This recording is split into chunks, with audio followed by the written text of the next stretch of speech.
రాజులైన యాజక సమూహము రాయల్ ప్రీస్ట్‌హుడ్ అంటే మన యొక్క రాజరికము యేసుక్రీస్తు యొక్క పోలిక అయి ఉండాలి. యేసుక్రీస్తు ప్రభు మనకు పోలిక చూపించి వెళ్ళాడు. రాజరికం అంటే ఇట్లా ఉండాలి. దేవుని కుమారుడిగా ఉండాలి. దేవునికి ఇష్టమైనట్టు చేయాలి. దేవుడు చెప్పినది చేయాలి. దేవునికి లోబడాలి. ఇవన్నీ రాజరికానికి, రాయల్టీకి సూచన. ఆ రాజులైన యాజక సమూహం అంటే యేసుక్రీస్తు ప్రభువు రాజు. ఆయన పరిపాలించువాడు, దేవుని కుమారుడు. మనము కూడా ఆయనతో పాటు పరిపాలించు వారముగా ఉండాలని దేవుడు మనల్ని పిలిచాడు. ఈ లోకంలో రాజరికానికి సూచననేమో డబ్బు, ఆస్తి, గొప్ప పేరు ప్రఖ్యాతలు, పాపులారిటీ, సంపాదన, ఉన్నతమైన పొజిషన్స్ అవన్నీ కూడా ఈ లోకము యొక్క రాజరికానికి సూచన. యేసుక్రీస్తు ప్రభు నమ్మకమైన ప్రధాన యాజకుడు, నిత్యము జీవించే యాజకుడు. మనము కూడా రాజులైన యాజకుల వలె, యాజక సమూహం వలె మనం ఉండాలని ప్రభు మనల్ని పిలిచాడు. పరిశుద్ధ జనము అయి ఉన్నాం. పరిశుద్ధ జనం అంటే holy nation. Our citizenship is in heaven. పౌరస్థితి పరలోక రాజ్యంలో ఉన్నది. అప్పుడే మనం పరిశుద్ధ జనం, హోలీ నేషన్. అంటే మన పేర్లు జీవగ్రంథంలో రాయబడి ఉండాలి.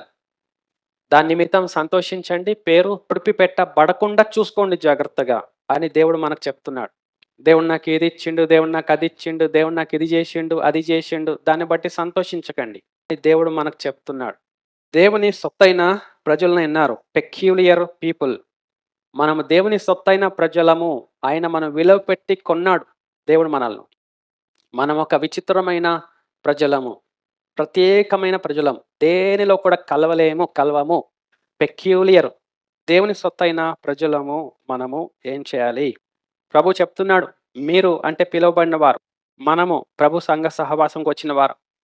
మనము జారత్వమునకు దూరంగా పారిపోవాలి. ఒకవేళ ఆ జారత్వములో పడి జీవిస్తూ ఉంటే మనలను దేవుడు అసహించుకుంటాడు. దేవునికి వ్యతిరేకంగా, దేవునికి ఇష్టం లేనివి మనం చేయకూడదు. జాగ్రత్తగా ఉండాలి, మెలకువ కలిగి ఉండాలి, శ్రద్ధ కలిగి ఉండాలి. విచ్చలవిడిగా ఇష్టానుసారంగా ప్రజలకు ఏది ఇష్టమైతే అది, ఏది బాగుంటే అది, మనకేదైతే అది అలాగ ఉంటే మనం దేవునిని అవమానపరిచినట్టు అవుతుంది. మనం మన సొత్తు కాదు, మనం దేవుని సొత్తైన ప్రజలం. మనము ఆయన ప్రజలం.